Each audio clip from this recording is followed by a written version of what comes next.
23절까지만 보도록 하겠습니다. 24절에서 31절까지는 다음 주에 한 번 더 나눠서 하고요. 오늘은 19절로 23절까지입니다. 요한복음 20장 19절로 23절 우리 함께 같이 읽도록 하겠습니다. 이날 곧 안식 후 첫날 저녁 때에 제자들이 유대인들을 두려워하여 모인 곳에 문들을 닫았더니 예수께서 오사 가운데 서서 이르시되 너희에게 평강이 있을지어다.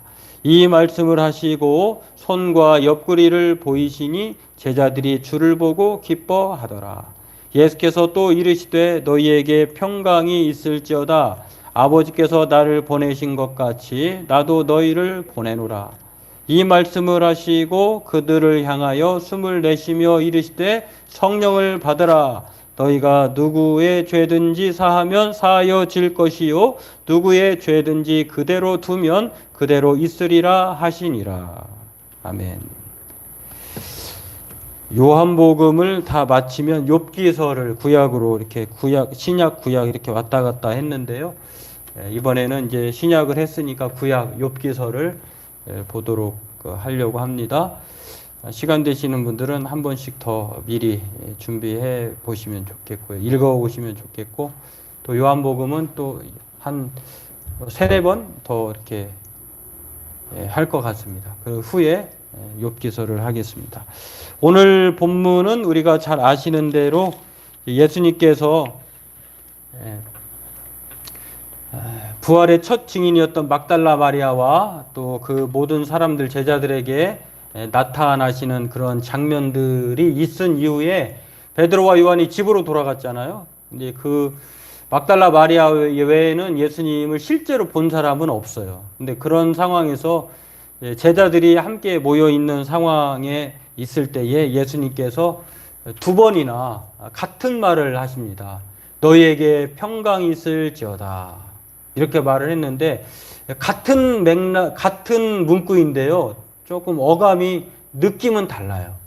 뜻도 달라요. 왜냐하면 첫 번째 그 너희에게 평강이 있을지어다라고 하는 것은 우리가 앞서 읽었습니다만 제자들이 유대인들 때문에 무서워서 이제 예수님이 스승이잖아요. 스승이었고 예수님이 정말 많은 사람들이 추종하는 그러한 자신들의 선생님이셨고 주 그리스도였는데 따르는 사람들이었는데 근데 예수님이 사라져 버렸으니 이제는 뭐 이제 앞서 인도했던 분이 사라지니까 기둥 같은 자기의 전부라고 생각했던 분이 죽었다고 생각하니 이제 뭐 여러 가지 허망하기도 하고 또 인생을 어떻게 살아갈까 두렵기도 하고 뭐 그러겠죠.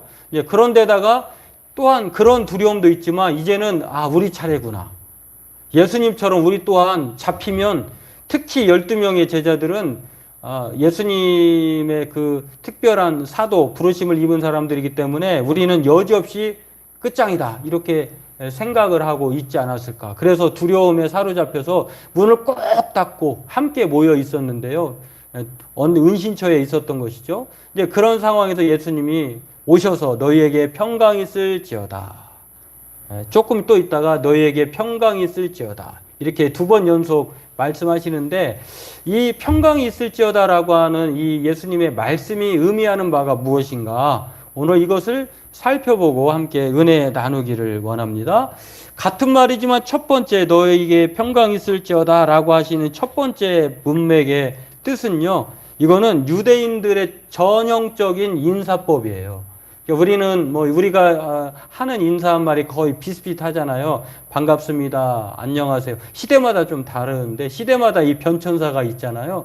뭐 하도 이렇게 그 아사 직전에 그런 삶을 살았던 어려웠을 때에 가난했던 시절에 우리나라의 인사는 뭐 식사하셨습니까?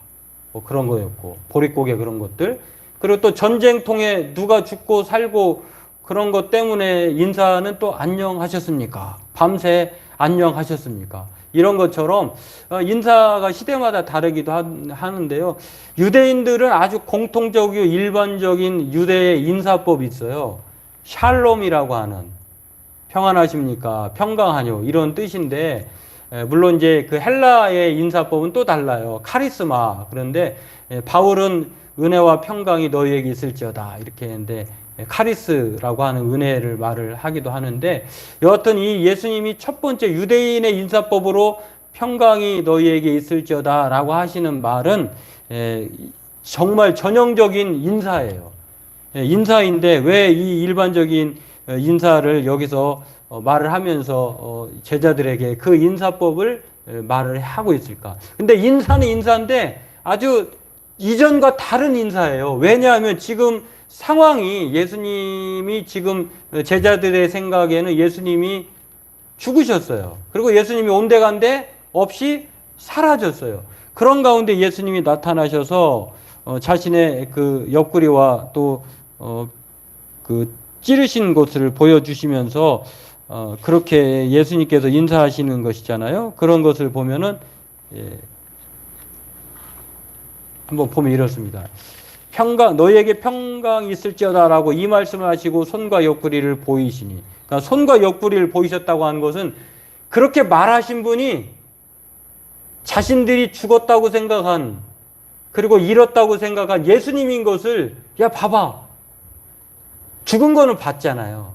멀리서라도. 그렇기 때문에 예수님께서 야 너희들 평강이 사라졌는데 자신이 그렇게 말하고 이렇게 보여주심으로 말미암아 평강을 찾아라.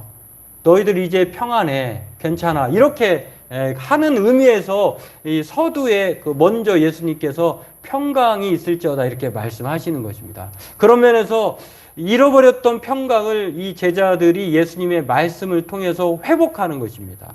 그렇습니다. 그렇기 때문에 지금 유대인들, 이 제자들은 평강한 상황이 아니잖아요.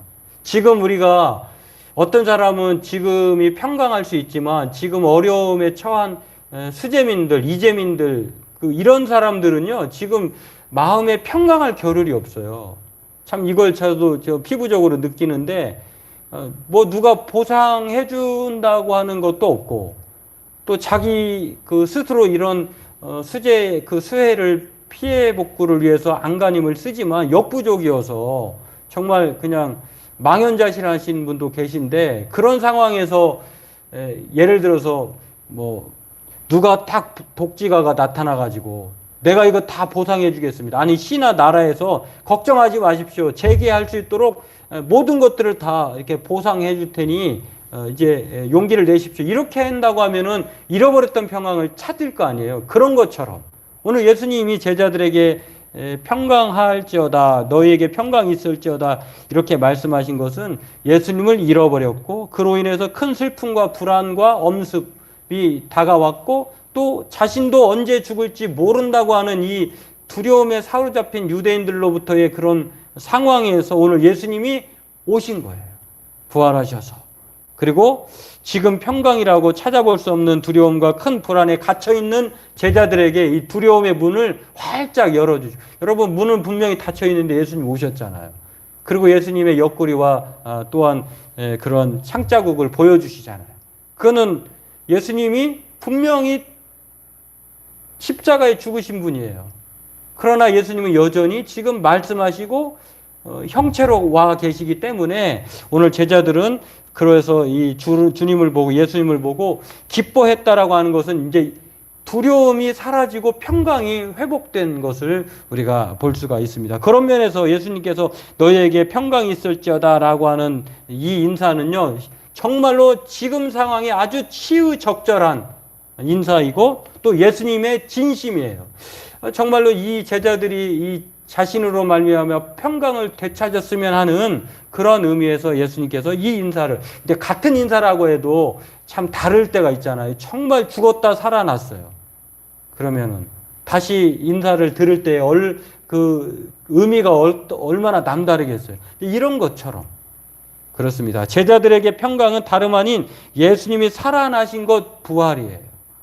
이 부활의 주님으로 말미암아 제자들은 두려움에서 평강으로 나아갈 수 있다는 것입니다. 그런 면에서 이 평강은 오직 예수님만이 주실 수 여러분, 제자들이 그 어떤 것으로도 이 평강을 찾을 수 있겠습니까?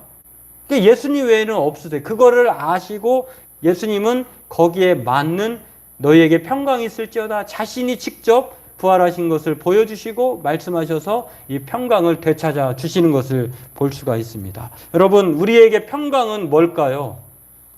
우리 인생 모든 사람들의 평강은 이것 없으면 평강이 없어요.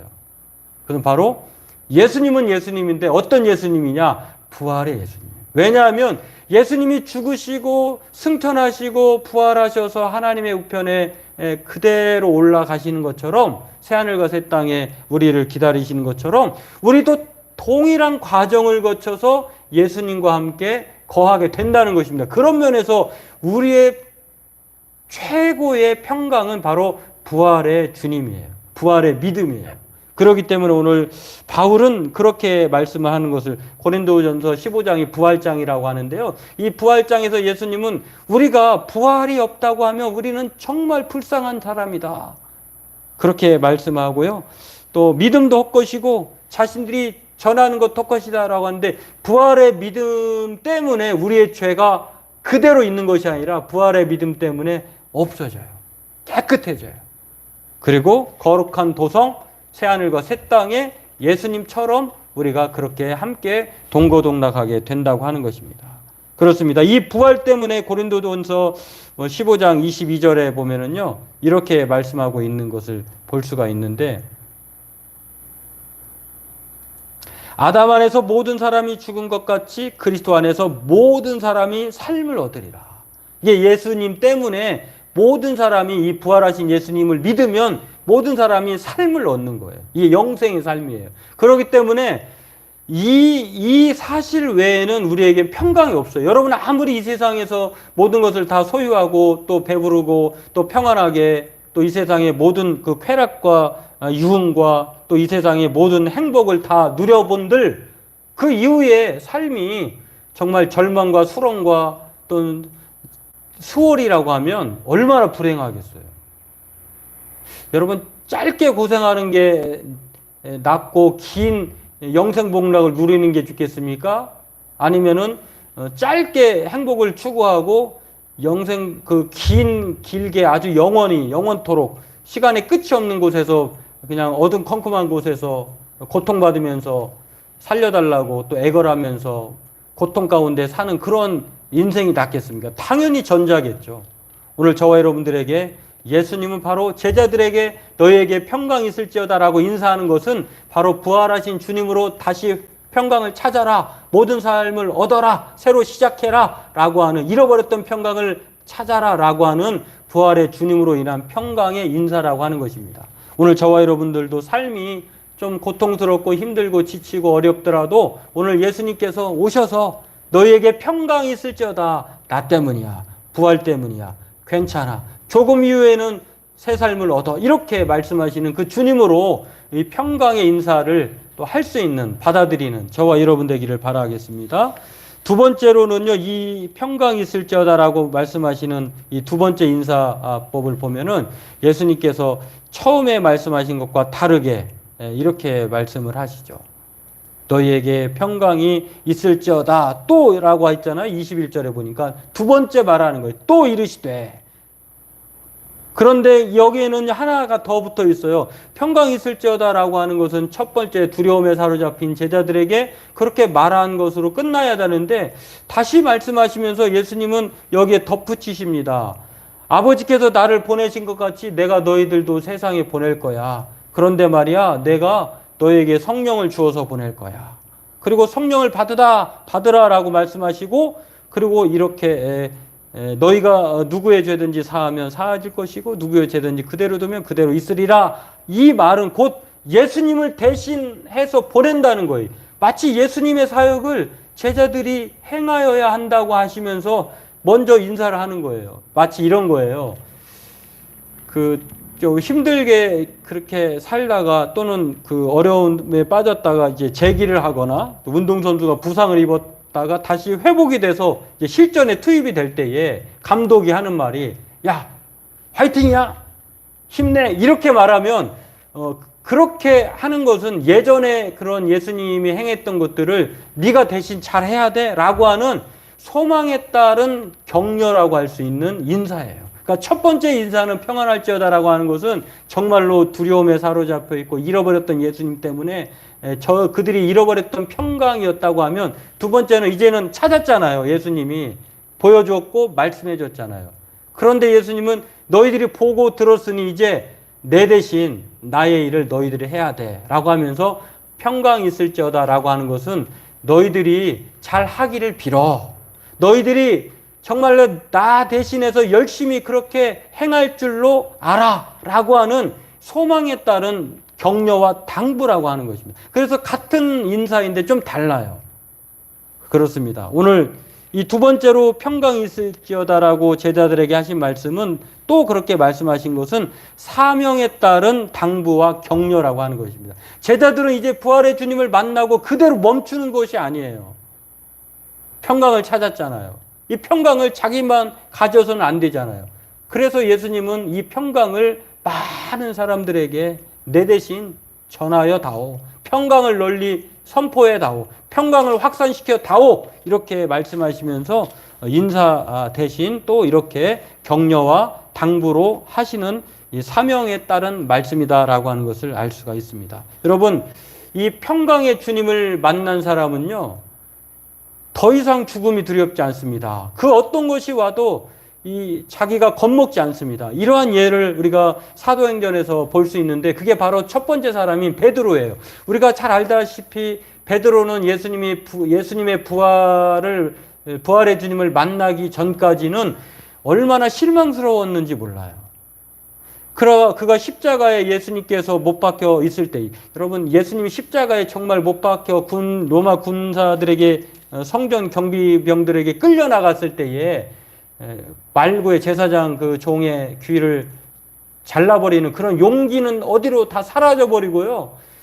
여종이 물었을 때 3번이나 부인하잖아요. 참 그렇게 소극적인 사람으로 변했는데, 그런데 이 베드로가요, 부활의 주님을 만나고 그런 다음에 유대인들과 이 두려움에 사로잡혔던 대상들이 유대인이었잖아요. 그들 앞에서, 또는 많은 세계 각처에 흩어져 있는 디아스포라 유대인들이 예루살렘에 모여있을 때에 아주 위대한 설교를 합니다. 그게 바로 제목은 부활의 예수님이에요. 내가 부활의 주님은, 너희들이 죽였던 분이 바로 예수님이다 라고 하시면서 그렇게 부활의 주님을 만난 것을 설교를 통해서 선포하는데요. 그게 그러면서 또 성전 기도 시간에 3시, 9시, 60대 기도하러 가는데, 성전 미문에 약 40세 가량으로 보이는 나면서부터 걸을 수 없는 그런 사람을, 은과 금은 얻거니와 내게 있는 거 내게 주니 곧 나사렛 이름으로 걸어라 라고 하는 걷게 하신 사건이 일어납니다. 이러니 유대인들이 다시 이제 그 큰 소란이 일어나서 이 베드로와 요한을 죽이려고 하는데요. 그런 상황에서 과거 같았다고 하면은 베드로는 정말로 그 뒷모습이 안 보일 정도로 빨리 도망갔을 것입니다. 그런데 놀라운 것은요, 그가 그런 상황에서 도망가지 않고 뭐라고 얘기하냐면, 담대하게 그가 사도행전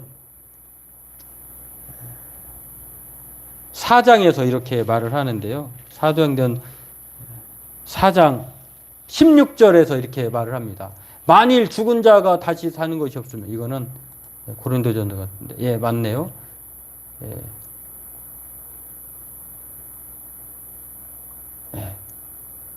이렇게 말합니다. 이 사람들을 어떻게 할꼬? 저희로 인하여 유명한 표적 나타난 것이 예루살렘에 사는 모든 사람에게, 유대인들은 이 베드로와 요한 때문에, 베드로가 이 안진뱅이를 일으켜온 것 때문에요, 이제 다시 예수교가 부활할 것이다 라고 하는 이 두려움에 사로잡혀서 이제 역전이 된 거예요. 그러니까 죽이는 수밖에 없잖아요. 그래가지고 이제 막 잡아가지고 위협하고 이 사람들에게 아무 말도 하지 말게 하자라고 해서 불러드립니다. 그래가지고 경계했어요. 야, 도무지 예수 이름으로는 말하지도 말고 가르치지도 말라, 이렇게 유대인들이 협박을 했어요. 그랬을 때 베드로가 한 말입니다. 베드로와 요한이 대답하여 가로되, 하나님 앞에서 너희 말 듣는 것이 하나님 말씀 듣는 것보다 옳은가 판단하라. 우리는 보고 들은 것을 말하지 아니할 수 없다 하니, 관원들이 백성들을 인하여 저희를 어떻게 벌할 도리를 찾지 못하고 다시 위협하여 놓아주었으니 이는 모든 사람이 그 된 일을 보고 하나님께 영광을 돌림이라라. 그러면서 이 표적으로 병난 사람의 나이 40여 세나 되었다. 이렇게 말하는데요. 여러분, 이게 지금 과거 최근에 베드로가 십자가에서 수치스럽게 부인하고 도망갔던 모습과는 상반된 거잖아요. 왜 이게 가능했을까? 베드로는 부활의 주님을 만나고요. 용기가 생겼어요. 그의 마음에는 어떤 것도 자기의 죽음을 위협할 수 없는 평강이 사로잡혀 있다고 하는 것입니다. 그런 용기를 가졌고요. 또 한 사람이 있는데 우리가 잘 아는 성령과 지혜가 충만한 7사람 중에 한 사람이 스데반이라고 하는 사람이 있습니다. 스데반도 마찬가지입니다. 스데반이 유대인들이 돌로 쳐서 죽이려고 했을 때 정말 이 투석으로 돌로 침을 당하여서 죽는다고 하는 것은 이렇게 빨리 죽는 것도 아니잖아요. 얼마나 고통스러워 죽을 수도 있는데 놀라운 것은요. 스데반이 부활의 예수님을 소개하다가 돌에 맞아 죽게 되는데요. 그도 마찬가지입니다. 저희가 이 말을, 스데반의 말을 듣고 마음에 찔려 저를 향하여 이를 갈거늘 스데반이 성령이 충만하여 하늘을 우러러 주목하여 하나님의 영광과 및 예수께서 하나님 우편에 서신 것을 보고 승천하신, 부활하여서 승천하신 예수님을 보니까 돌이 돌로 안 보이는 거예요. 돌이 그냥 그 솜방망이처럼 느껴진 거예요. 솜으로 맞은들 뭐 아프겠어요? 실제로는 아프지만 느낌이, 부활의 주님을 보면 아파도 아픈 게 아니에요. 그러면서 하늘이 열립니다. 또 이 하나님의 인자가 예수님이 하나님 우편에 있는 것을 보니까 더 용기가 나는 거예요. 그래서 사람들이 이거는 돌에 맞아 죽는 사람의 표정이 아닌 거예요. 더 소리가 나. 이게 때리는 사람이 그냥 쓰러지지 않고 더 악착하지, 그냥 더 웃고 이렇게 더 친근하게 다가오면 겁이 날 거 아니에요. 이런 것처럼. 그러다 결국에는 성 밖에 내치고 돌로 7세 증인들이 옷을 벗어 사울이라는 청년의 발 앞에 두니라. 이 스데반의 용기 어디서 나왔을까? 부활의 주님을 보았기 때문에. 어떤 상황에서도 하나님 우편에 계시는 승천하신, 부활하여 승천하신 예수님 때문에 자신도 최초의 순교자가 되었고요. 또 이 자신의 순교로 말미암아 바울이라고 하는 위대한 사람을 탄생시킵니다. 이 놀라운 일, 적어도 바울은 이 스데반의 죽음을 희한하게 생각했을 거예요. 물론 이 이후에 스데반이 더 살기가 등등해서 이 예수 믿는 사람을 다 다메섹 도상으로 잡아서 죽이려고 하는 그러한 여정에 오릅니다만 거기서 예수님을 만나죠. 어떤 예수님이냐면 부활의 예수님. 그렇습니다. 오늘 첫 번째 인사는 정말로 이 예수님께서 제자들에게 주시고자 하는 잃어버렸던 평안을 찾아주고자 하는 것이었고요. 두 번째는 이 두 번째 평강이 있을지어다라고 하는 이 두 번째 제자들에게 하신 말씀은 내 대신 너희들이 이제 부활의 복음을 전하여야 될 사명이 있다. 그러니 끝까지 이 사명을 잘 감당하기를 빈다.